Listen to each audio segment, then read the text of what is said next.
Hola, yo de nuevo, lista para continuar con este tema candente del ego que nos quiere controlar y que conforme voy profundizando, voy encontrando más y más y más, así que yo no creo que en este episodio pueda terminar con esto, así que no importa, tiempo tenemos, así que demos para adelante nomás. Y a lo largo de, les comenté de todo este tiempo en el que yo he venido leyendo, aprendiendo, contrastando con los registros akáshicos lo que iba sintiendo, lo que iba leyendo, lo que iba aprendiendo. Si a alguien le interesa profundizar aún más en este tema del ego, hay un libro que a mí me gustó mucho porque abarca bastante, y es el libro Yo Ego de María de Mondo, que si a alguien le interesa leer, lo pueden buscar. Y bueno, continuemos con nuestro asunto. Cuando hablábamos del ego, nos habíamos referido en el episodio anterior a lo que era, a ese personaje que nos hace creer que somos, pero que en realidad lo que hace es protegernos, ¿no? Y que es muy egocéntrico y que en todo momento trata de protegernos del sufrimiento y del dolor. Y continuando, solemos tener dos voces internas que suelen volvernos locos, ¿no? Esas que siempre hemos conocido como el angelito bueno y el angelito malo y no sabemos a cuál hacerle caso. Y en realidad es tu ser y la otra es tu ego. Así de simple, ¿no? Y solo tú puedes decidir cuál te da más paz, sin poner excusas, sin condicionamientos como el miedo o el qué dirán. Entonces, el ego suele aparecer sin avisar y comienza a sacar las creencias limitantes, la necesidad de aprobación, el tomarnos las cosas personales, etc., ¿no? Entonces, si nos detenemos conscientemente a escuchar lo que nos van diciendo y podemos decidir a cuál le vamos a hacer caso, pues vamos a ir teniendo más claridad, ¿no? Y si decidimos por nuestro ser, decirle al ego, no insistas, hazte a un lado, porque al menor descuido te dirá, ves, te dije, te equivocaste, fracasaste, ¿no? O tú en qué estabas pensando cuando decidiste hacer las cosas distintas, ¿no? Porque así actúa y así nos hace entrar en miedo. El ego también se esconde detrás de la ambición y de la sumisión. De la ambición en general se esconde la voluntad de tener poder en todos los niveles, ¿no? Ese ser reconocido por mucha gente nos llena de orgullo, y eso también el ego diciendo, por acá también tengo cabida. Con frecuencia relacionamos de manera inconsciente el poder con el éxito o el respeto o la superioridad, y socialmente parece algo positivo, como si una persona ambiciosa ayudara a construir un mundo mejor y una persona sin ambición significara ser pues un parásito, un ocioso, ¿no? Un perezoso.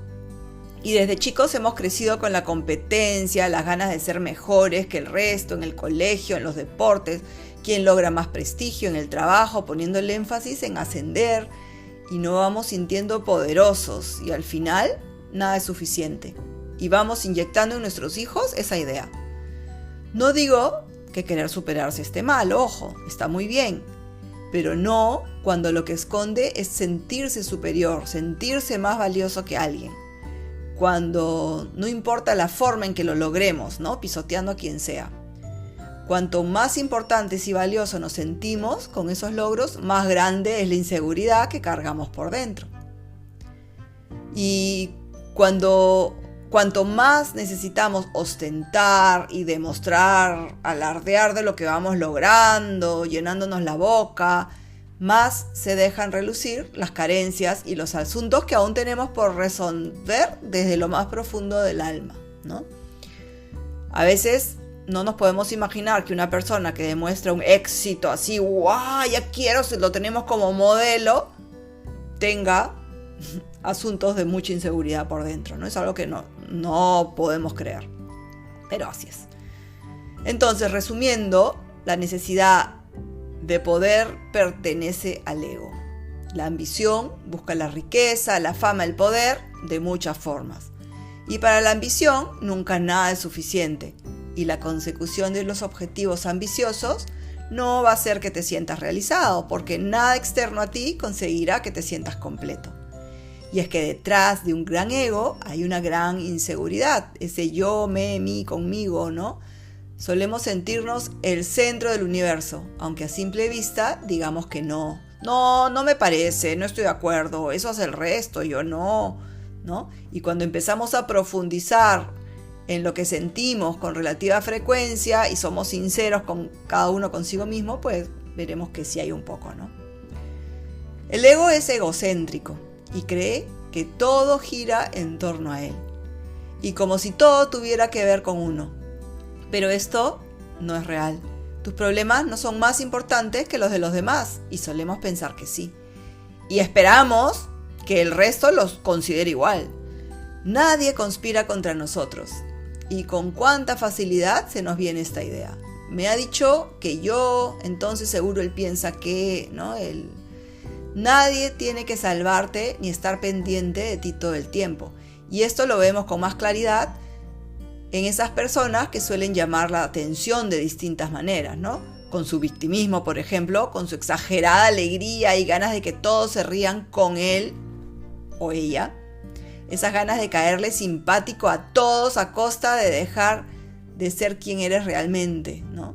Necesitando estar a la moda en todo aspecto porque si no, no me mirarán. O esa necesidad de que todos me tengan que querer o ser simpática, como dije hace un ratito. Y en realidad no todos nos van a querer, ni a todos les vamos a querer simpáticos, ni a todos les va a gustar nuestras formas. Pero eso no tendría por qué afectarnos. Pero sí nos afecta. Creemos con facilidad que todo está en nuestra contra y lo tomamos personal. Y en realidad, cualquier sentimiento que nos genere otra persona, nos lo estamos generando nosotros mismos al interpretarlo todo como si tuviera que ver con nosotros. Y ahí le cae un golpe a la autoestima. De hecho, hay personas tóxicas en todos lados, pero eso que transmiten tiene que ver con ellos mismos y no con nosotros. Nos pueden decir cualquier cosa, pero son personas heridas e inseguras, con baja autoestima, y el origen de su toxicidad es el sufrimiento, y no están bien consigo mismas como podría estar bien con nadie, ¿no? Eso siempre me pregunto, ¿cómo pretendemos que alguien que no está bien consigo misma pueda dar, pueda estar feliz? Es imposible. Y esto es algo que yo fomento mucho en los padres. Es que ya saben que soy psicopedagoga, que trabajo con niños, trabajo con padres.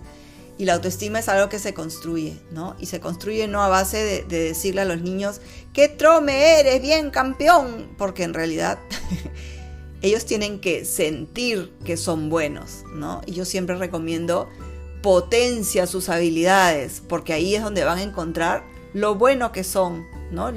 El valor que tienen, y no va a estar fuera. A veces, ya me fui por la tangente, pero a veces, mi hijo es malo en matemáticas, entonces le tengo que poner 30 horas de matemáticas al mes adicionales porque tiene que ser bueno en matemáticas.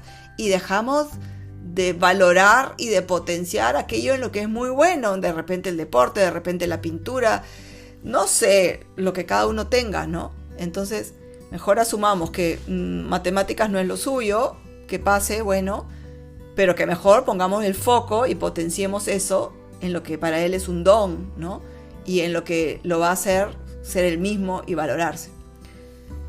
Pero bueno, regresando a nuestro tema de hoy, ya perdí el hilo. Bueno, que las personas tienen que hacerse responsables de sí mismas, ¿no? Y que aquellas que no se hagan responsables de sí mismas van a culpar fuera, nos van a tirar sus toxinas, ¿no? Y no quiere decir que nosotros tengamos ni que seguir cerca de ellas, ni que permitir que nos afecte lo que digan o hagan, ¿no? Que muchas veces lo permitimos y nos cuesta muchísimo.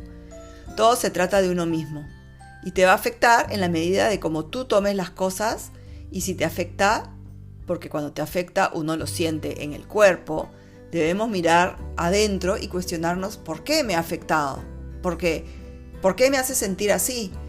¿Qué es lo que yo debo sanar en mí? Porque las personas alrededor nuestro nos hacen de espejos y nos van mostrando eso que necesitamos nosotros resolver en nosotros mismos. Entonces no se trata solo de decir, es tóxica, me voy, sino, ok, me puedo alejar, pero siempre con la idea, ¿por qué? ¿Por qué me afecta, no?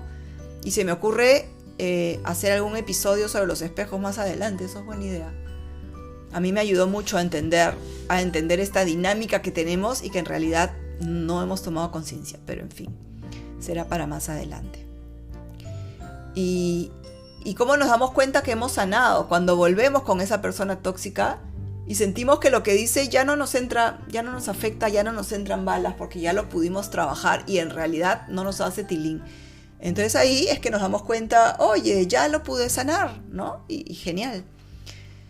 El ego es también el responsable de los conflictos en las relaciones. Siempre juzga, cree tener la razón, dictamina lo que está bien y lo que está mal, mejor o peor, es la única verdad, como si la realidad de uno fuera la realidad de todos. Cuando discutes con alguien, tu ego defiende tu realidad y se siente juzgado todo el tiempo. Y esto nos causa dolor. Pero, ¿qué hay detrás de ese dolor? Y esas heridas que nos encienden y que encienden a nuestro ego para que nos proteja, suele tener su origen en nuestra infancia, o en el embarazo, o en otras vidas. Por eso, también el ego está enlazado con la autoestima. Y aunque se suele pensar que el ego es tener la autoestima muy alta, el ego no depende realmente de cuánto te valores o te quieras, sino de quién crees que eres. Y eso es la autoestima, esa valoración que uno hace de sí mismo, del autoconcepto que cada uno tenga de sí y de todo lo que tenga que ver con uno. Se suele juzgar el tener una autoestima demasiado alta como algo negativo muchas veces, pero esta opinión, una vez más, parte de quien la emite, y la autoestima, auto es uno mismo, se trata de la opinión que uno tenga de uno mismo, y lo que los demás opinen no interesa tanto. Podemos valorarnos plenamente, querernos muchísimo, priorizarnos y conocer bien todas nuestras fortalezas, que son las que nos ayudarán a ir mejorando nuestras debilidades. Y esto no va dirigido solo a las personas jóvenes o de mediana edad, porque más de una vez he escuchado decir, no, yo ya estoy viejo para cambiar o para aprender. Y pienso que hasta el día que cerremos nuestros ojitos, tenemos oportunidad de continuar creciendo, continuar cuestionándonos y avanzando. ¿Y cómo sé cómo es mi autoestima? A ver, las personas con baja autoestima suelen tener ciertas características.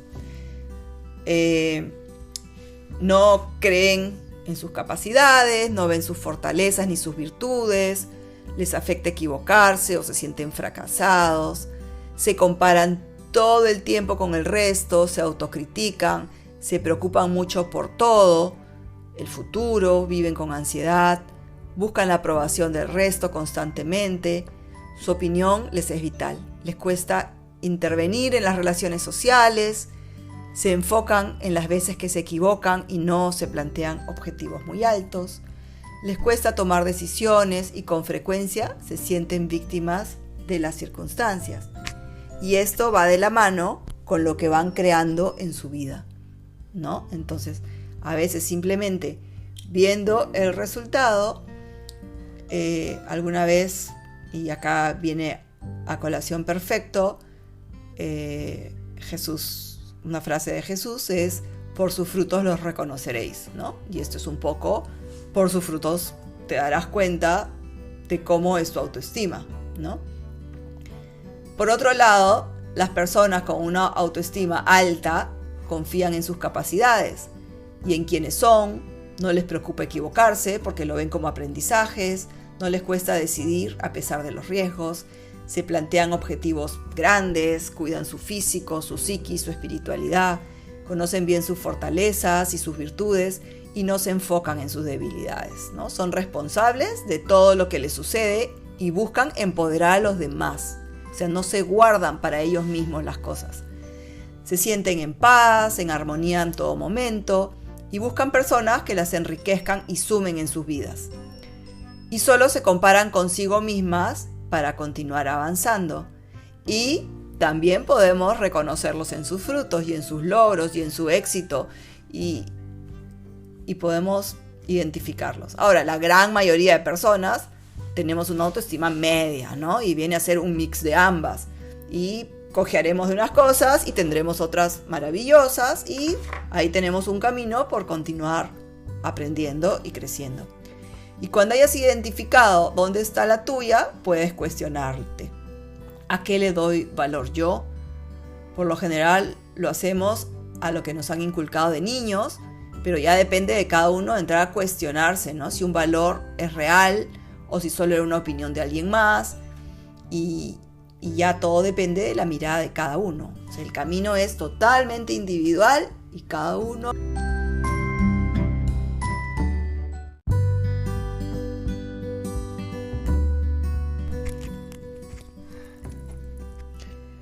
El ego también está involucrado en protegernos de las heridas de la infancia, que nos generan dolor a lo largo de toda nuestra vida.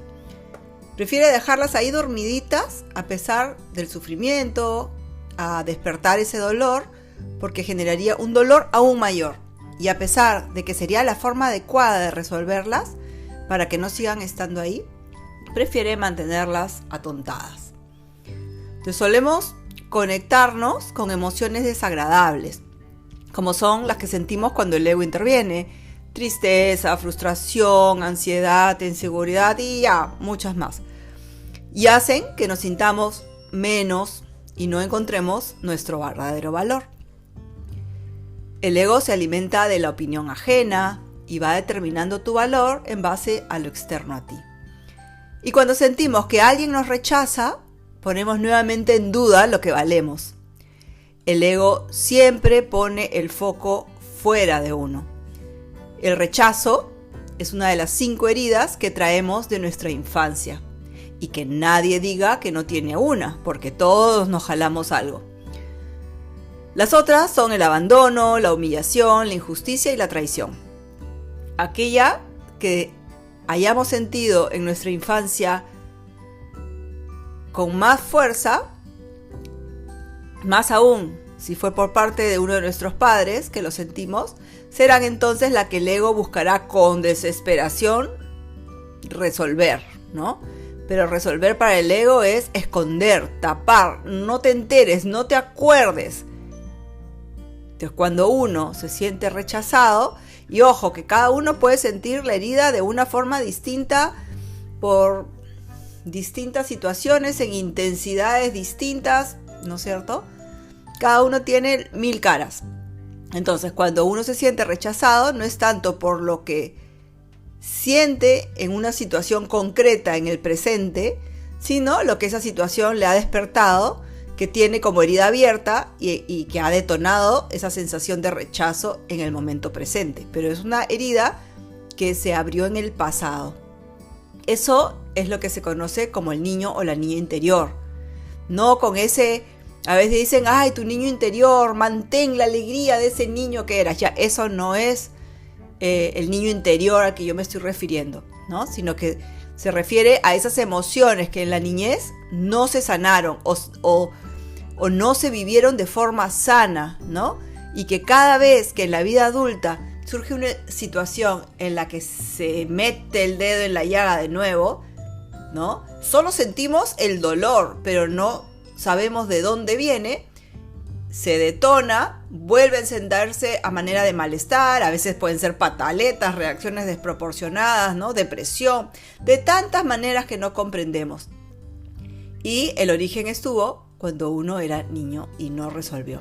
Cuando uno es niño, hasta los 7 años más o menos, lo que digan o hagan los padres es lo correcto y lo perfecto. Ellos no se equivocan nunca para la mente del niño. Entonces nuestra mente asume que cualquier cosa que ellos hayan dicho o hecho equivocadamente no puede estar mal, y que somos nosotros los que estamos mal y los culpables, y así grabamos esa experiencia. con una emoción no resuelta, porque en realidad sentimos dolor e inconscientemente nos autoculpamos. Ahora, nuestros padres, nuestros abuelos, ya todos, no dejan de ser seres humanos como cualquier otro que también cometieron equivocaciones, y eso no los hace malas personas. Nosotros mismos hemos cometido equivocaciones con nuestros propios hijos.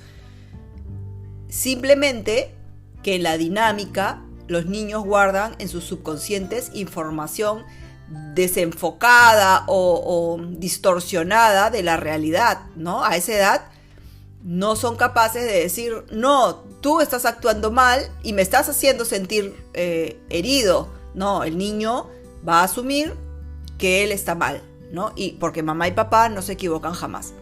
Y es lo que cargan hasta la adultez. Y todo esto es a un nivel subconsciente, ojo. Esas son las heridas de las que hablaba más hace un rato. Entonces, reaccionamos a sensaciones de rechazo o de las otras heridas en el presente, despertando lo que sentimos de niños. Y el ego nos dice que la culpa está en esa persona en la actualidad que sentimos que nos rechaza o que nos humilla o que nos traiciona de alguna manera, ¿no? Y que nos hace daño cuando en realidad la herida está dentro y necesitamos identificarla para sanarla. Tu ego, con el fin de protegerte, ya lo sabemos, domina tus emociones, tus decisiones y no nos damos cuenta.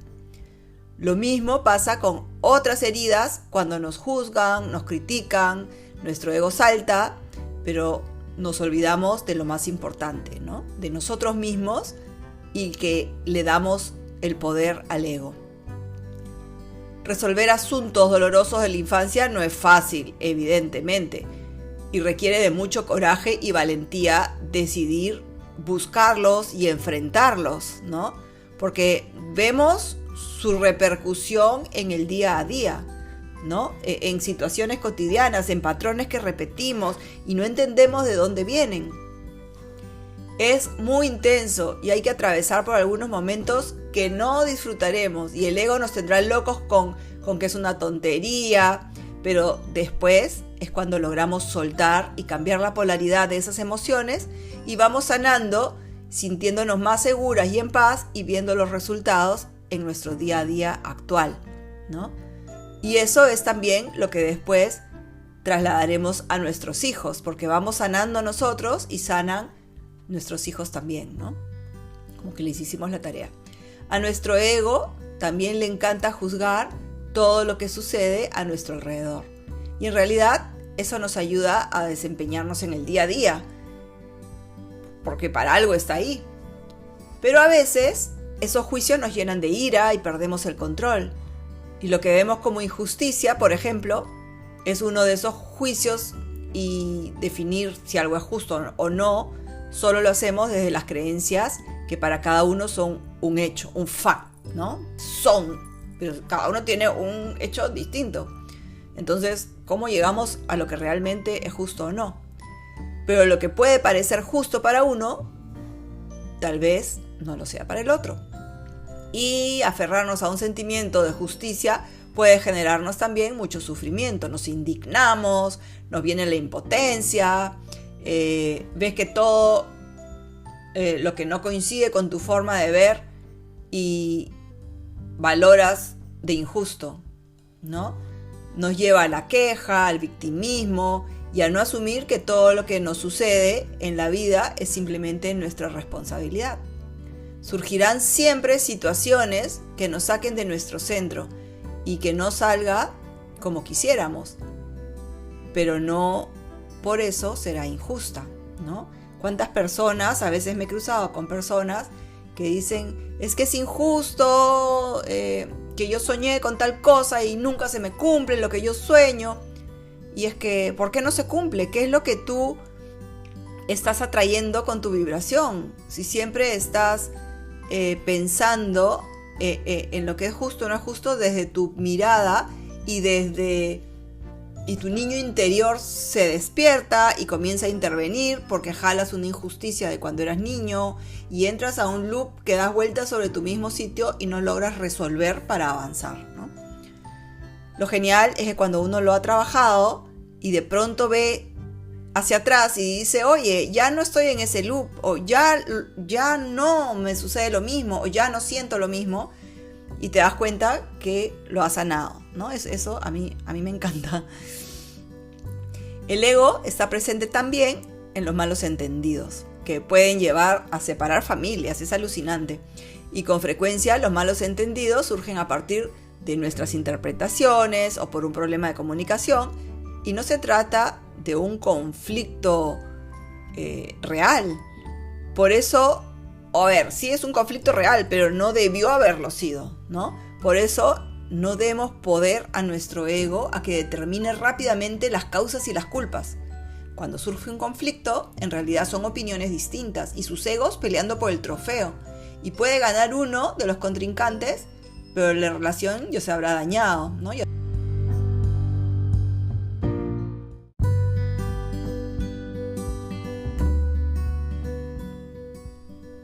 A mi modo de ver, pienso que a veces no se trata de estar de acuerdo, y se ve que si decidimos lo que pensamos llevará a una discusión con alguien querido y que dañará la relación, es más sabio y más sano cambiar de tema y dejarlo ir. Lo mejor es ver a tus personas cercanas como parte de tu equipo y buscar solo ganar juntos. Se puede encontrar un punto medio, buscar alternativas juntos, pero ahí habremos dejado el ego de lado. Todos los eguitos, siéntense todos afuera.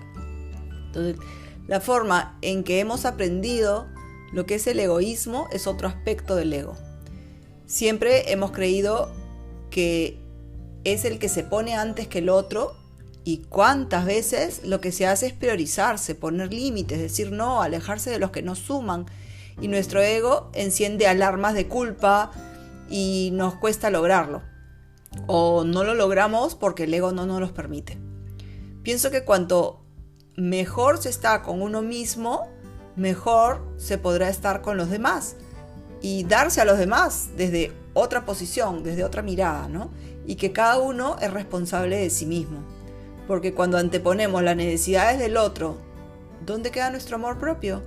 Y corres el riesgo de olvidarte de ti por no ser egoísta. En realidad es muy subjetivo, porque para alguien que está feliz en su zona de confort, con tus cuidados, atenciones y formas de ser y hacer, y con que lo priorices y nunca le digas que no, de repente por miedos tuyos, entonces te verá como un egoísta, un desgraciado, cuando decidas empezar a actuar desde ti y a poner límites y a decir no, porque es más sano para ti, no para él, ¿no? Entonces, otra forma en que reconocemos el ego es en la decepción, que es una forma de expectativa, lo que esperamos de alguien o algo, ¿no? Y aparece cuando no conseguimos lo que teníamos en mente, lo que creemos que es como debería ser, pero la otra persona no, o no piensa así, o listo, no está dispuesto.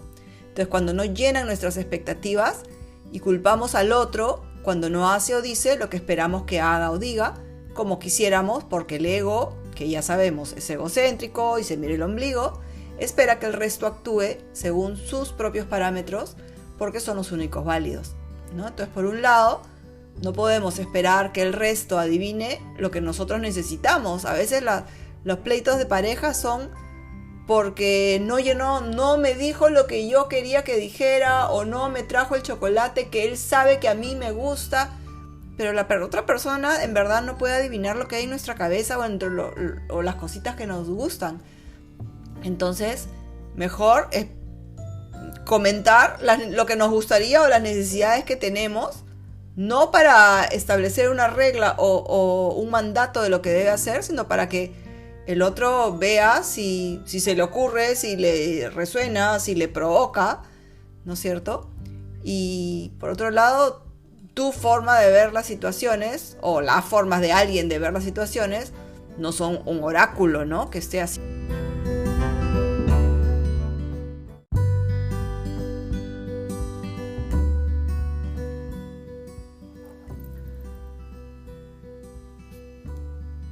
Cuando exigimos, siempre va de la mano del perfeccionismo, el cual es bastante relativo, y estoy segura que más rápido que lento llegará la frustración. Mejor pregúntate, ¿qué quieres demostrarte cuando eres muy perfeccionista? ¿Cuánto vales? ¿no? Cuando exigimos, en realidad, escondemos la necesidad de que el exterior nos reafirme en lo que creemos, ¿no? Una cosa es hacerlo lo mejor que uno puede y otra es buscar hacerlas perfectas. En una lo disfrutamos y estamos en nuestro centro, pero en la segunda nos cargamos más piedras en la mochila. Cuando no es perfecto, no lo tengo controlado y ahí es cuando uno piensa que ha fracasado, ¿no? Y lo que te lleva a decir soy un fracaso, que peor aún.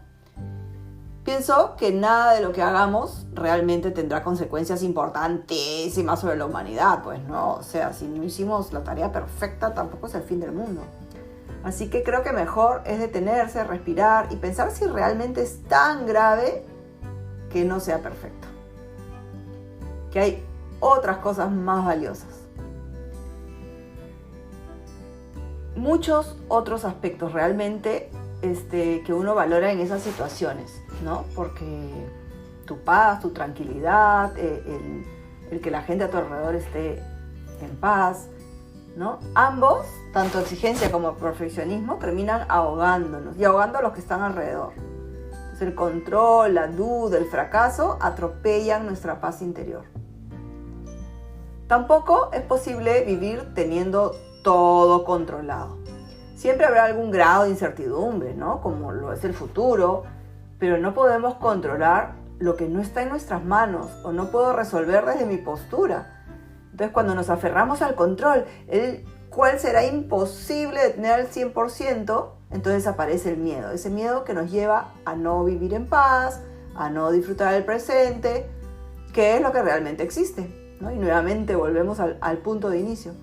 Llegará lo que tenga que llegar por alguna razón. No tenemos que entender todas las razones, ¿no? Porque el universo tiene mucho más claridad del porqué de las cosas, de qué tenemos que aprender, cosas que nosotros no entendemos. Y por eso a mí siempre me gusta soltar y confiar, ¿no? Porque desde que aprendí a hacerlo, todo me da resultados que de verdad me sorprenden muchísimo. El ego necesita siempre sentirse seguro y su motor es el miedo, del que venía comentando. Y ahí viene la indecisión que tiene que ver con el hacer del ego, ¿no? Y la única forma de superar un miedo es enfrentándose a él. Y en el proceso, por experiencia lo digo, aparecerán por unos días todos los miedos que no sabías que tenías tan dormidos y que de una forma u otra te estaban limitando. Me encanta hacer sesiones de coaching porque todo esto que vengo comentando se ve plasmado muy claramente, ¿no? Y es genial ver que hay rutas y caminos que nos permiten llegar a donde cada uno quiera llegar. De hecho, hay mucho más del ego presente en nuestros días. Y en nuestros días, día a día me refiero. Pero bueno, nos quedamos aquí. Ya saben que no me gusta aburrirlos. Nos vemos la siguiente semana.